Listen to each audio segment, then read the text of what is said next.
Europe 1, bonjour, le journal des sports. Samuel Etienne. À 6h10, on retrouve le journal des sports de Jérôme Lacroix qui va bien. Mais très bien, et vous-même? Cette Bonjour petite à tous. flamme dans son regard, N'est-ce pas, cette énergie, cette toujours là. énergie vitale, c'est beau, je vous le dis. Jérôme, ce matin à la une, la Vendée qui se prépare à fêter ses footballeurs. Ils seront plus de 4000 supporters au stade de Lidonnière, tout de bleu vêtu, les couleurs du Poiré-sur-Vie. C'est le retour aujourd'hui de la Coupe de France, 16e de finale, et ces Vendéens jouent en division d'honneur, 6e échelon national. Ce sont les plus petits. C'est le petit pousset. Et voilà, les adversaires à battre ce soir, les Strasbourgeois, Ligue 2, soit 4 divisions au-dessus. Il en faudra du soutien pour renverser les professionnels, clame déjà Francis Liègre, le capitaine du Poiré-sur-Vie. Il faut de la folie, ça c'est obligatoire. Si on veut essayer de les renverser, il faut de la folie, il faut rentrer tambour battant.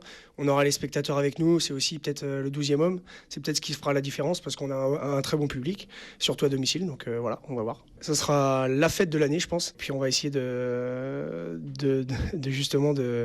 tout donner pour faire plaisir à tout le monde. Des propos recueillis par Thierry Pétro pour Europe 1. Le Poiré-sur-Vie, Strasbourg, coup d'envoi 18h. À la même heure, Sarreguemines, 5e division face à Niort, Ligue 2, ou encore Bergerac, 4e division contre Lens, une autre Ligue 2. Et puis à 21h05, l'affiche Marseille-Lyon, avec peut-être côté OM Dimitri Payet, tout juste transféré, le joueur des Bleus en tout cas.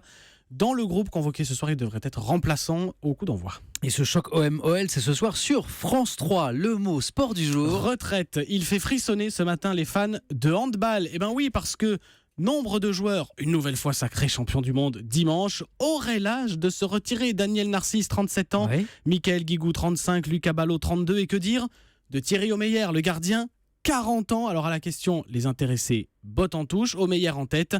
Hier, après les honneurs de l'Elysée, il préférait savourer l'obtention de son 5e titre mondial. C'est vrai que j'ai du mal à réaliser, d'autant plus que mon premier titre c'était il y a 16 ans et ça remonte à pas mal d'années. C'est vrai que quand j'ai commencé ma carrière, ne l'être qu'une seule fois déjà ça m'aurait comblé.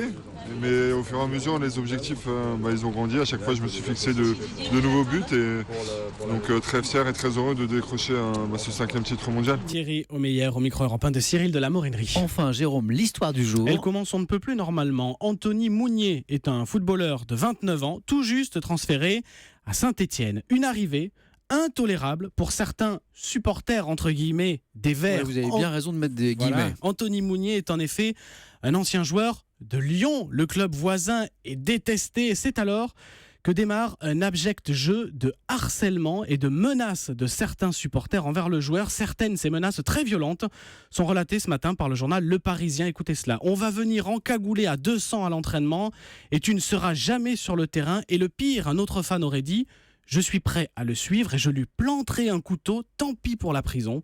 Conséquence, le joueur, père de 2 enfants dont un bébé, a renoncé à jouer à Saint-Étienne. Quelle histoire, hein. Supporter avec des guillemets, vous Voilà. avez bien fait de les mettre. Merci, c'était le journal des sports de Jérôme Lacroix.